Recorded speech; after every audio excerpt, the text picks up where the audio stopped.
My name is John Ryu. I'm a general surgeon in Port Charlotte, Florida, and I've been involved with the Florida chapter for probably 15 years or more. And tonight I have with me some distinguished co-presenters, including Dr. Barty Jazra, who is a breast surgeon from UF Jacksonville, and another breast surgeon, Jason Wilson, who's also very involved in the chapter, currently chairs our communications committee, and the newest member of our cancer committee, Dr. Jeff Young, who heads up head and neck surgery at the Miami Cancer Institute. So before we get started with my presentation, since I volunteered to go first, I just want to tell you what this webinar is and what this webinar isn't. This is an attempt to impart some clinical information, but we're not making any patient management decisions here. These are patients that all of us have treated in the past.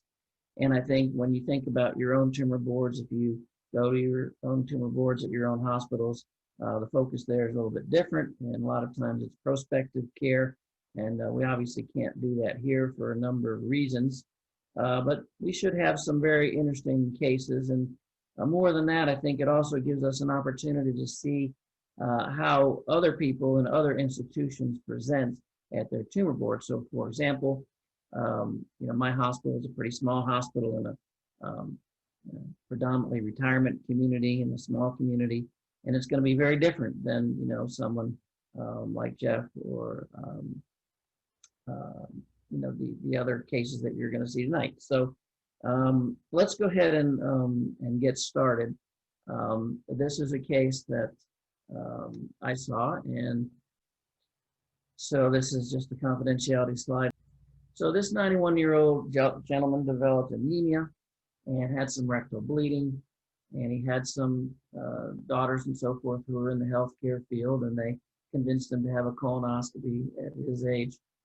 And he'd also been having some weight loss. You can see his past medical history there, smoking history, not terribly remarkable.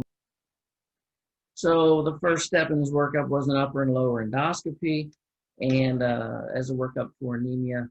And at the time, a rectal mass was found. So this is a very relatively frail, he's not very thin, but he's relatively frail. Very nice gentleman, still communicates very well, has all his mental faculties, but he moves on his own. He walks very slowly, but he's overall kind of with the program. So this is the picture of the tumor, and this is, I performed his colonoscopy, and this is the tumor basically directly inside of the anal verge. Palpable on rectal exam, which no one before me had done a rectal exam probably for some time. This is a retroflect view, so you see there at the 10 o'clock position, that's actually the scope coming into the rectum and then turned back on itself, looking out towards, the anus. And of course, all you really see is tumor. So this is extremely distal lesion right at the anal verge. In fact, I thought it might even be a squamous cell when I saw it. So his pathology, and this is a point just to bring up about our different presentations. During this, our first webinar, we decided that each presenter could decide whether or not they wanted to do their own pathology, to have a pathologist record the pathology, to try and convince the pathologist at 7 o'clock at night to give up their free time and actually, present at the webinar. And so I decided to, take the couple of slides that we showed at our tumor board and kind of sit down with our pathologist, and discuss them. So, basically, these are the kind of slides, if you go to your own tumor board, that you'll see all the time, and the pathologists have a lot of nice ways to describe things. And you can see that this low power view it's a very solid infiltrating tumor. The clear spots that you can see at this view, they indicate gland formation. So that's how we decide, or they decide, so to speak, that it's an adenocarcinoma. But there's not very many glands in this shot, and therefore they grade it as a poorly differentiated tumor. The visible stroma that you see kind of out to the side there is lighter, and it has kind of some spindly nuclei. This is a high-powered view. And here basically you mostly see tumor on this view. It's irregular hyperchromatic nuclei, prominent nucleoli, I mean, classic tumor cell. The round little white holes, which I'm not going to point to them, but you can kind of see them. Those are the mucin, of course, and those are signet ring cells, indicative of a GI source. And also there's some mitoses. There's one at the bottom, that real spindly-like looking cell at about 6 o'clock, kind of just above the margin. That indicates a cell that's kind of undergoing apoptosis, which is an indicator of necrosis. So of course the pathologists use this in their grading of the tumor. So along to radiology again. I cajoled my radiologist to kind of sit down and go through these. And part of his history, if you remember back, that I didn't specifically say, but was on that first slide, was that this patient has had prostate radiation, which of course kind of comes into play in the treatment of this cancer. So you can see the seeds of prostate, and the rectum is, you can see that there's obviously an abnormality there. In the first shot, you've got pretty good fat planes. The sagittal plane that you can see that the rectal wall above the tumor is normal thickness, but there's asymmetry at the level of the tumor. The coronal plane, the next shot, that shows kind of a right-sided dominance of the tumor, which is consistent with the exam. And that's also shown on the next, the MRI, because of course MRIs now are the best way to stage these rectal cancers.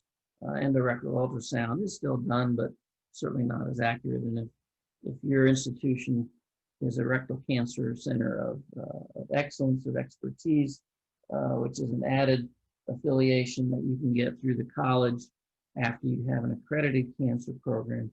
If you have a rectal cancer program, the MRI and the way it is reported is very important and very specific. And those results on the MRI have to be correlated later with the pathology results, because the MRI is so good at picking up nodes that when the pathologist slices the specimen, he can specifically know where to expect nodes that were enlarged at the time of the initial MRI, and you can see whether or not the neoadjuvant treatment had any effect. Of course, it usually does, and we'll get into that in a second. But the rest of these pictures of the MRI just show the asymmetry of the rectal wall. And of course, these shots enhance. So that's the benefit of the MRI. Pretty much the same. The sagittal coronal views confirm thickening and enhancement in the area of the tumor. And again, fat planes relatively preserved. There were no nodes seen that looked enlarged, and the liver CT scan, the liver was negative. So presumably this is the only tumor that this gentleman has. So obviously the treatment of rectal cancer has evolved over the years, and we're doing more neoadjuvant treatment. And this is, I'm not going to go through this slide because we're coming to the end of my 15 minutes. But this gentleman and his family chose a neoadjuvant approach. The biggest question I had as a surgeon is, would he be a candidate for an abdominal perineal? And at age 91, probably not. But the eventual result could be potentially this tumor will regrow and he will obstruct, and he'll need a diverting colostomy. There was some mention at our tumor board of possibly doing a loop colostomy and a limited perineal prostatectomy. That's not a recommendation that you would see anywhere, but if he were bleeding or having a lot of hygiene problems, that would certainly be a consideration, but most likely at his age, he won't need that. This again is just the AJCC staging. And this is just a slide that we show at our tumor board to remind everybody that we need to talk about these things because we take minutes at our tumor board, and we want to have at least every patient staged, and to make sure that if their tumor warrants genetic testing, that we do that. And in this patient, of course, he probably at some point will come to palliative care. So I have 12 minutes after. I wanted to stay a little ahead of schedule because I know we've got some longer presentations. If people have questions that they want to put into the chat boxes, that's fine. And I'll be glad to answer questions now, but I just as soon we go ahead with the next presentation, and then we can take it from there. Good evening, everyone. We are going to discuss next case, clinical presentation and management of cancer in a breast cancer survivor. So this is a 51-year-old Caucasian woman with history of left breast cancer in 2005 who presented to survivorship clinic for a routine checkup. She was otherwise asymptomatic. This is her breast cancer history. In 2005, she had a high-grade DCIS of the left breast, and at that time, she was 44 years old. This was ER positive. She initially had only lumpectomy, which showed a microinvasive disease. So she had sentinel lymph node biopsy done, which was negative for any meds. This was followed by adjuvant radiation treatment to the left breast, whole breast, as well as a tumor bed boost. She completed 5 years of tamoxifen after that. She does have a history of skin cancer, basal cell carcinoma of left face, left lower leg, breast, shoulder, forearm, and recurrence in the upper lip. She does have extensive family history of breast cancer, ovarian cancer, as you can see, and malignant melanoma. She did have next generation sequencing and deletion duplication analysis, which did not show any pathogenic mutation. She does have history of smoking 1 pack per day. On exam, left breast, there were in the field, in the radiation field, there was some erythematous lesion on clinical exam, and there was a new palpable lymph node in the right axilla. The rest of her exam was unchanged. And this prompted biopsy of that lesion in the skin lesion in the left breast.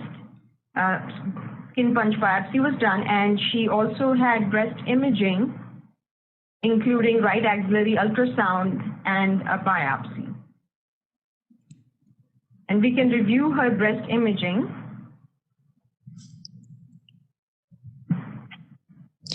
Okay, this patient have a diagnostic mammogram done in February 13, 2013, which demonstrate stable post-lumpectomy changes in the upper outer left breast.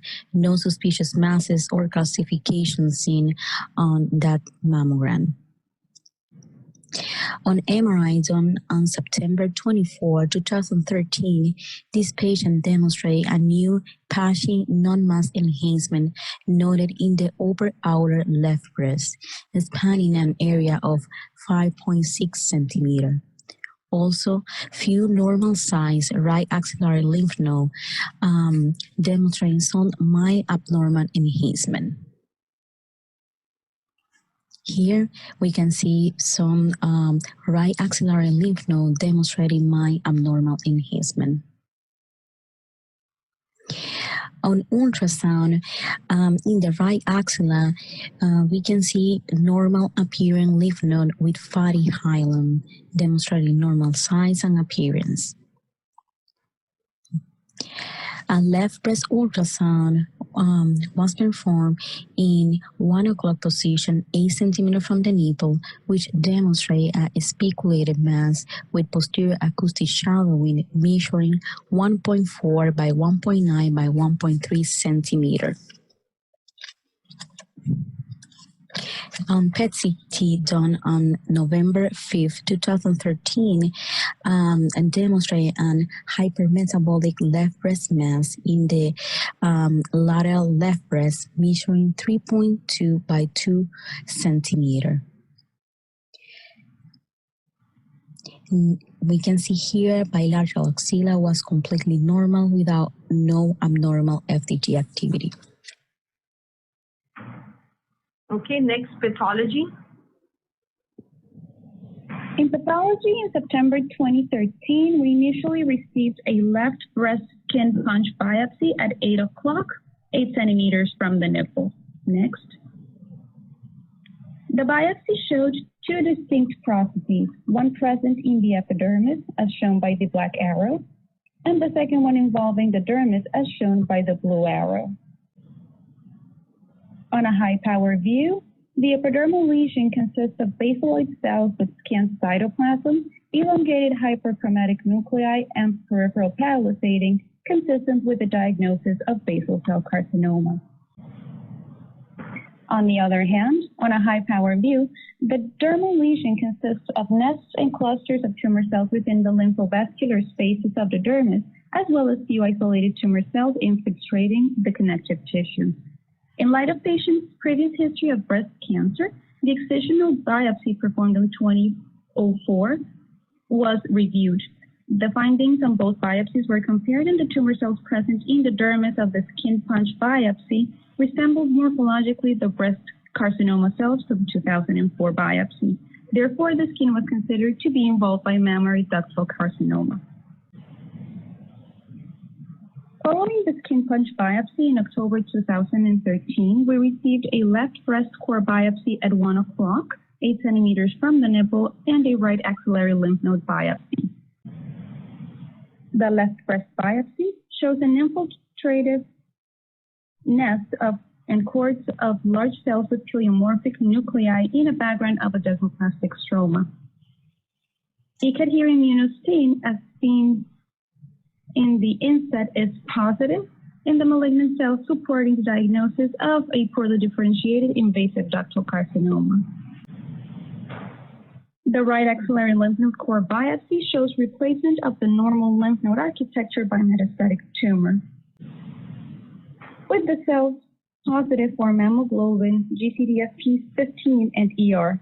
The morphological similarity of the tumor cells of the concurrent left breast biopsy with the tumor cells present in the right axillary lymph node, plus the immunostain results, support the diagnosis of a metastatic carcinoma of breast origin.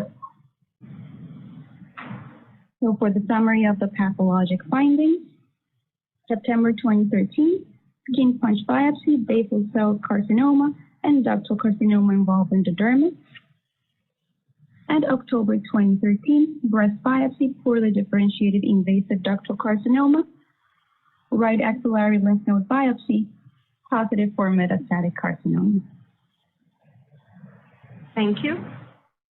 So this is a summary of her imaging and pathology. So her breast MRI demonstrated new asymmetric enhancement in the left upper outer quadrant and a normal right axillary lymph node, but since it was a new finding, a decision was made not only to biopsy the left upper outer quadrant area, but also the right axillary lymph node. And both of them did come back as cancer, besides the skin punch biopsy of the left breast. And this was invasive ductal. It was hormone sensitive, ERPR positive, and HER2 not amplified. She did have, she did not show any evidence of distant mets besides the disease in the right axilla. So she was treated for recurrence in the left breast and bilateral axilla. She had left modified radical mastectomy. Initially, it was left mastectomy with sentinel node biopsy, but sentinel node did not map, but palpable node was sent for frozen and it came back positive. So left axillary dissection was done. And she had a right skin-sparing mastectomy for symmetry and right axillary lymph node dissection. She did have immediate reconstruction. The left side showed invasive ductal carcinoma with skin involvement, T2, N3A. 10 out of 16 nodes were positive. On the right side, no tumor was seen in the breast, but 4 out of the 10 lymph nodes were positive for mets with extracapsular extension. Following surgery, she received 4 cycles of Taxotere Cytoxin. She had chest wall infection before she could get radiation therapy. She's a smoker and her implants had to be removed. She did get radiation with proton instead of traditional photon therapy. She had bilateral chest wall treatment as well as regional lymph nodes treatment. And because there was concern that probably she does have metastatic disease, she did get 2 cycles of Abraxane, but because of loss of insurance, loss of follow-up, this could not be completed. And she was started on Ibrance and Femara. A little bit about her radiation treatment. If you can see on the right side, there's a plan for proton. On the left side, there's a plan for photon.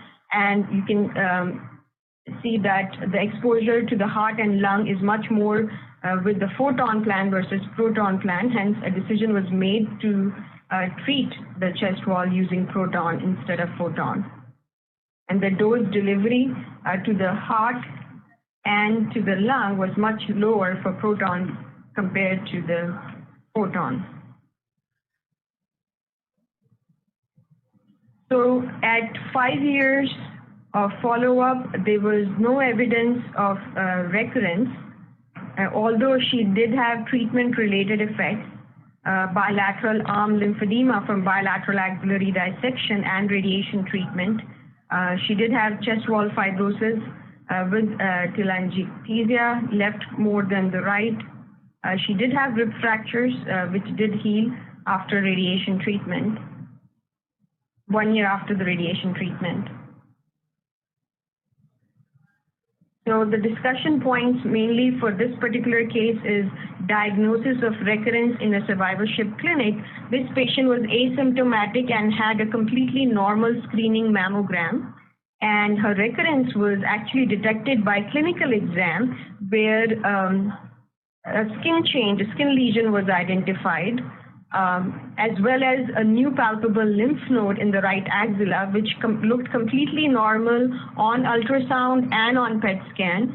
But because it was a new clinical finding, based on clinical suspicion, further imaging and biopsy was done. And it was very interesting to see how the skin punch showed that there was basal carcinoma on the skin, but deeper sections showed disease with the breast cancer, which was similar to her previous cancer in the area of the radiation field. But on MRI, occult disease was seen, which was missed by the mammogram in the upper outer quadrant, which was also positive for cancer in the left breast.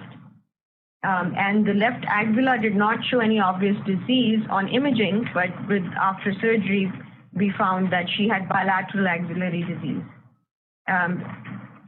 The treatment, she did have mastectomy on the left side because she had already received radiation, and with the recurrence, breast conservation would not have been possible. So mastectomy was recommended, and she wanted symmetry and was concerned about recurrence on the right side. Hence, mastectomy was done on the right side. Decision was made to treat bilateral chest wall and regional area with proton to reduce the dose, radiation dose to the chest, and to do the lungs and to the heart. But there were other radiation-induced side effects, although we were able to reduce the dose to the heart and lung, like rib fractures and skin changes, fibrosis, and lymphedema. At her 5-year follow-up visit this year, she's cancer-free, although she does have side effects from the treatment itself. And she continues to smoke. So that's all for her. Thank you for your attention, and I can take any questions now. Ed?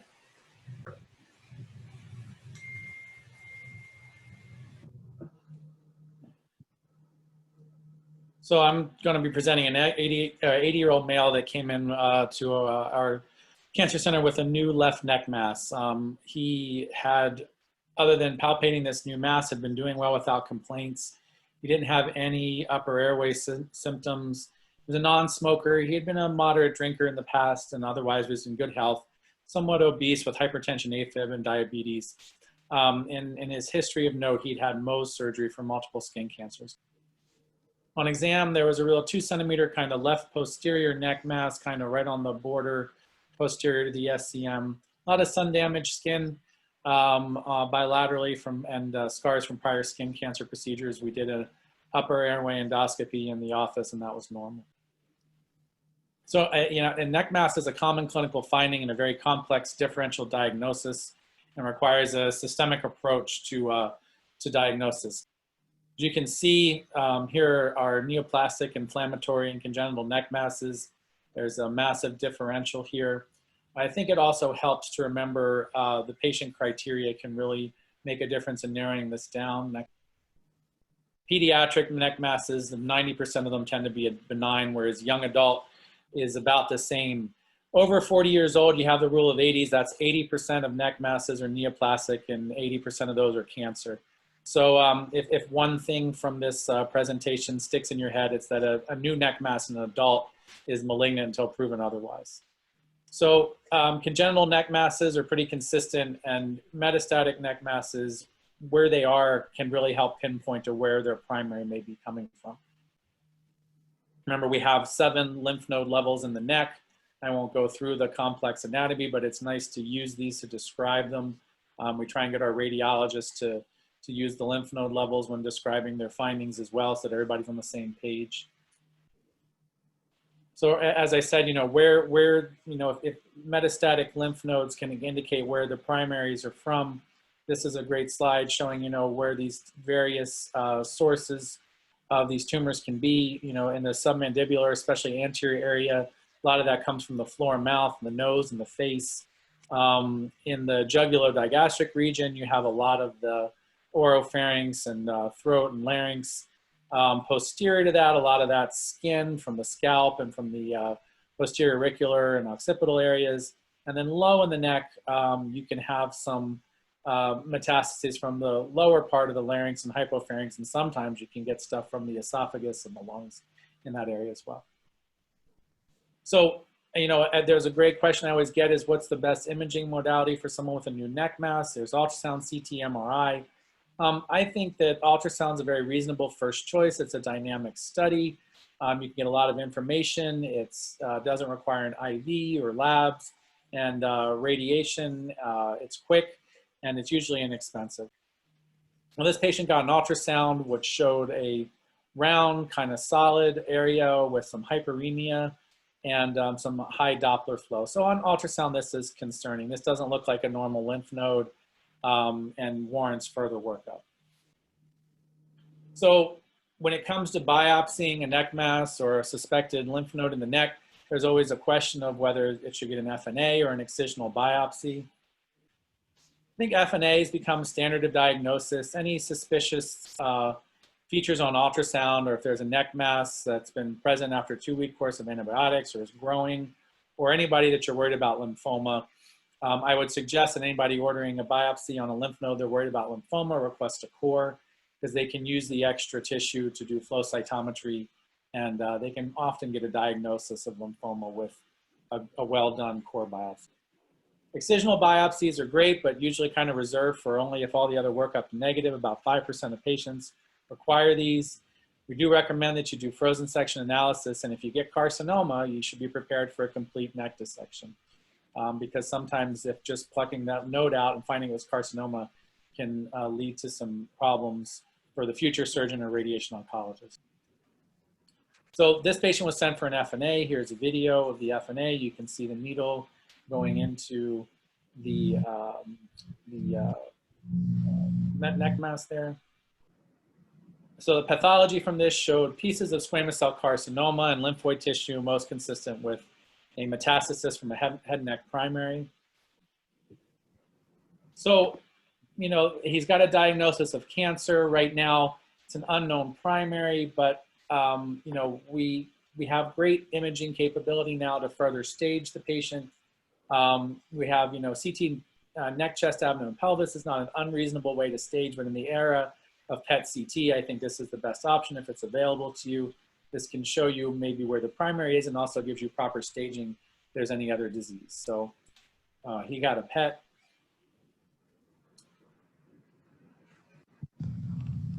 PET shows No real areas of increased uptake in the back of the throat or elsewhere in the neck, except for that one posterior lymph node there.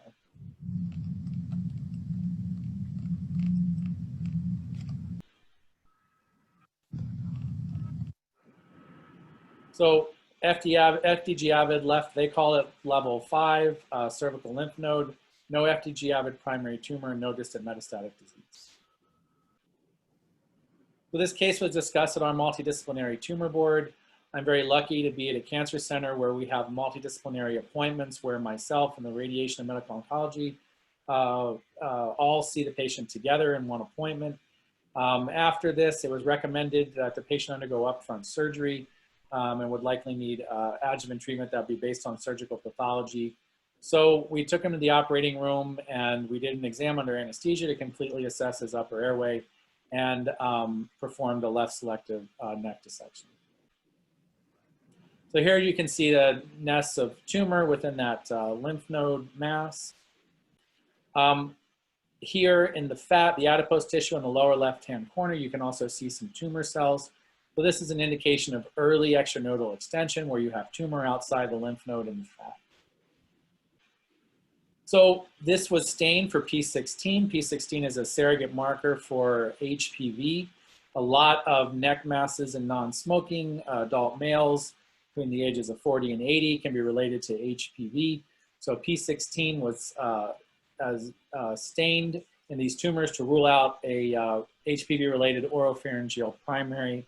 And this was equivocal. So you can see some cytoplasmic staining, but if you look at the convincing control there, you can see how it's not as a robust stain. So these are then sent for in situ hybridization to really rule in or rule out HPV involvement, and this was negative.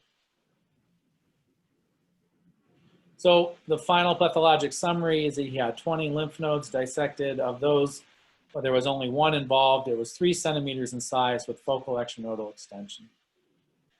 So again, brought back to the tumor board and we discussed recommendations. It was thought at this point in time that this was most likely a skin primary, probably from one of his other large squamous cell carcinomas that he had most surgery on. That made the most sense, especially if you consider the posterior neck location. That's very uncommon for any kind of upper airway disease. And he did have scars in the posterior auricular and scalp area on that ipsilateral side. So working diagnosis is metastatic squamous cell carcinoma from a skin primary. For that, surgery having been complete and staging showed only one lymph node involved. The unfortunate part of the pathology is that there is some extranodal extension. So this is a worrisome pathologic feature. So this patient was recommended to get radiation. And in thinking of systemic therapy, a lot of systemic therapy for skin squamous cell carcinoma has been brought out of the data on mucosal squamous cell carcinomas, but adding systemic therapy to radiation has really not shown to improve survival in cutaneous squamous cell carcinoma with metastatic disease like it has in mucosal squamous cell carcinomas with metastatic disease. So without a robust data to suggest adding standard chemotherapy to radiation in an 88-year-old with diabetes and some early heart disease, et cetera, it was opted not to do that. Now there are undergoing trials involving immunotherapy timed before, during, and after radiation where this might be able to prove a benefit in skin, but again, this is in the clinical trial stage, not ready for wide use at this point in time. So this is his radiation plan. It was decided that his at-risk area was the ipsilateral neck. We also are a proton center, so every patient gets 2 plans, one for IMRT and one for proton. Unlike the last case we talked about where proton definitely was a benefit in sparing the patient's chest wall or heart and structures below the chest wall, this patient really had no benefit from protons from the proton plan, and so therefore received IMRT 66 gray and 33 fractions. And he is now, he was 6 weeks post-treatment, and he's doing well. All right, good evening. I chose this case to highlight a couple of things.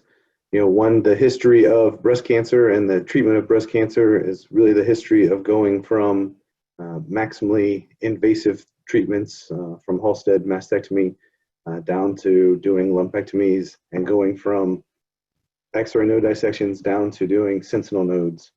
And so I wanted to introduce a case where we planned it in such a way to try to spare this patient from an X-ray lymph node dissection, to decrease her morbidity. And then the other benefit of presenting this case is I would use this case to call attention to the Commission on Cancer Pathway Care videos, which is also a new offering from the Commission on Cancer with the Florida chapter of the ACS. And the first video is about neoadjuvant chemotherapy for breast cancer and is present on the webpage. So trying to cross market between these two things. So this patient is a delightful 49-year-old who actually presented, or actually noted probably several months prior to actually presenting that she had nipple inversion on the right breast. She did not immediately seek evaluation. She wasn't particularly worried about it, and she wouldn't come to see a doctor until she had cessation of periods that she didn't expect. So when she went and saw her gynecologist about that, she noted the nipple inversion, that she had abnormal breast exam, and then sent her for an imaging workup, and then found her way to see us. Her past medical history is fairly unremarkable. She has anemia, depression, migraine, sleep apnea. She's got a history of a hysteroscopy, takes not very much in the way of medication, doesn't smoke. And there's a family history of maternal aunts with stomach cancer. We essentially follow American Society of Breast Surgeons guidelines, where anyone with a new diagnosis of breast cancer, we think about and typically will discuss and offer genetic testing. And with her being under 50, it was discussed with her. So she had on my exam, about a 4 centimeter firm mass that really extended from the nipple to about the 11 o'clock position of the right breast. If you really looked at the nipple, there were some ulcerated skin changes, particularly where it was inverting. That was certainly suspicious that it could be skin involvement right at the nipple with almost some pagetoid-like change there. But there were no changes. There were no changes that would suggest that she had inflammatory breast cancer in the breast. So this is her diagnostic workup. So on the right, you can see this grouping of calcifications, clearly different from the left side there. And you can see calcifications that extend up to the base of the nipple on the right side there. That was the craniocaudal view. This is the MLO view. So looking at it from the side. So you have this grouping of calcifications. But there was one more circle. You can also see up in the axilla coming into view, there's clearly a node that's irregular on the right side there compared to the left side. So it's sort of sitting where the pectoralis is in the field of view. Then she got some compression views, kind of two different areas that were targeted there. The 11 o'clock mass with all the suspicious looking calcifications, as well as this area right behind the nipple. And the nipple inversions, particularly, it's somewhat subtle in this, but when you really compare it to the other side, you can tell the nipple is pulling in that location. That's some more compression views. And this is her ultrasound. So on ultrasound, she has this irregular hypoechoic appearing mass. It is heterogeneous, very ill-defined. And there's what appears posteriorly to be, some shadowing, particularly with some edge shadowing along the sides of the tumor there, and what appear to be, calcifications within the mass. That was the 11 o'clock position. This is the retroareolar position. So here she's got a 2.2 centimeter, also irregular, hypoechoic, heterogeneous mass. that is very ill-defined in the area there. Again, and there, and again, and again. This is her axilla. So these are the nodes in her axilla.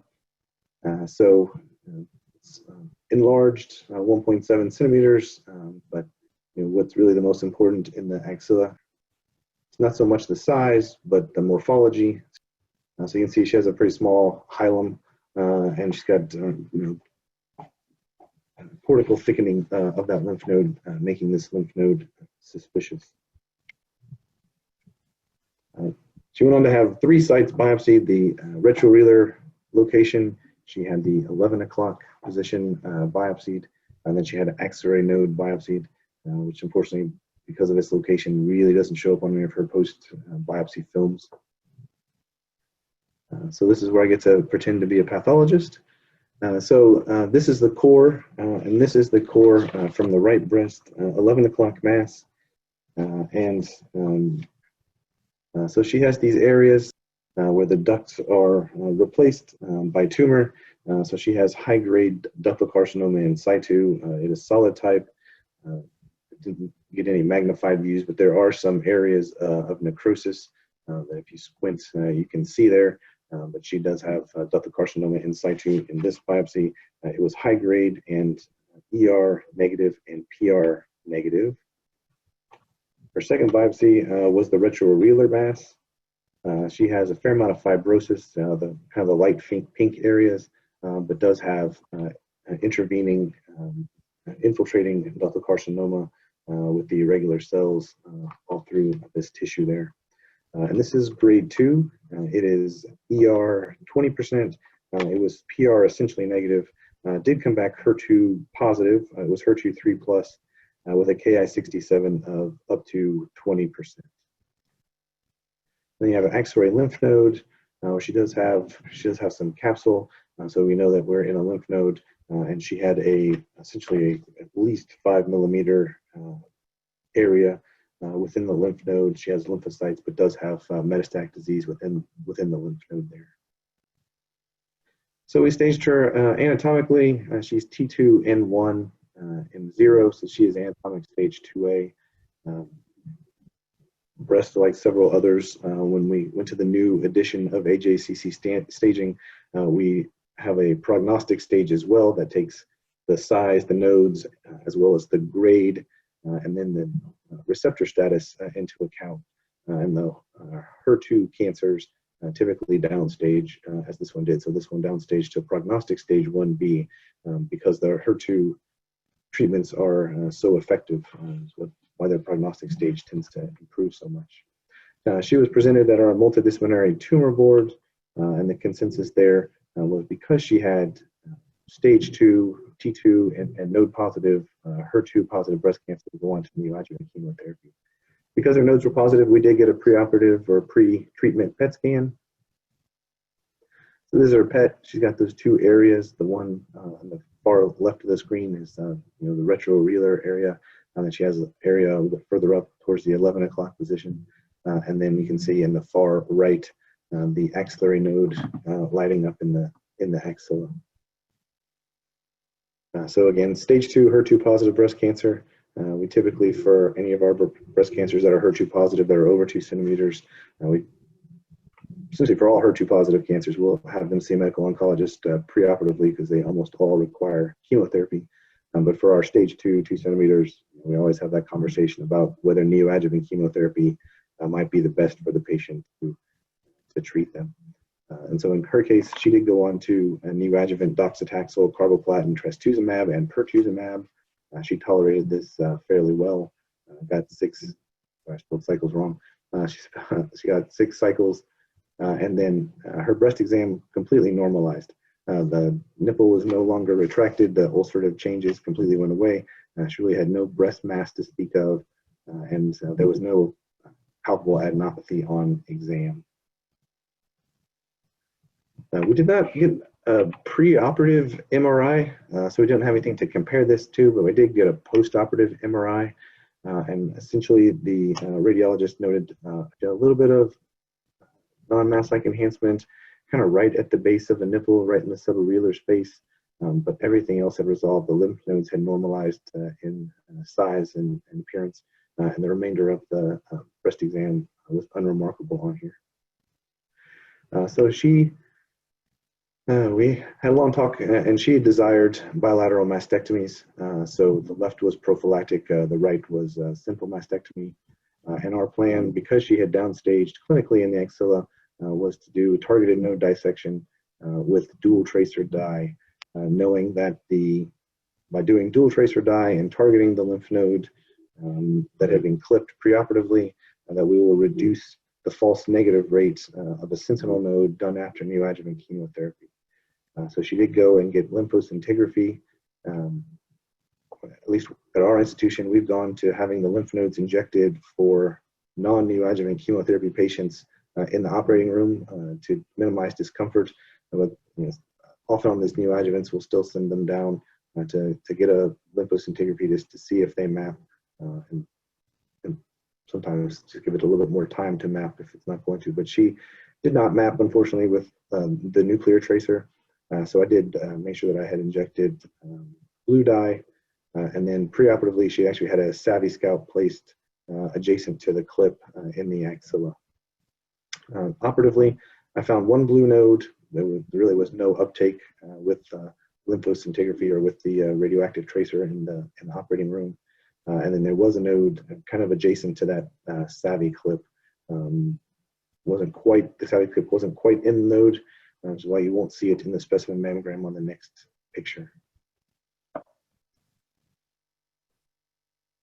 We are fortunate to have kind of 3D imaging of our specimens, which takes a picture of the specimen as well as part of it. So I put that up there just so you can see it in comparison. But you can see the clip in the middle of the specimen from the axillary tissue that we took out. Saying that the savvy device, so it was a little bit eccentric to it, so sent that separately. But we clearly proved that the clipped node was out, and so we had a couple of nodes that were negative on frozen section. So then she went on to that mastectomy. The mastectomy, there's really essentially, this is a picture of some areas of fibrosis. There is a biopsy site, kind of where the hole is where the biopsy was, where there's also some mucin, macrophages, but no evidence of any ongoing cancer. Go through these a little bit so we have a little bit of time. Here she had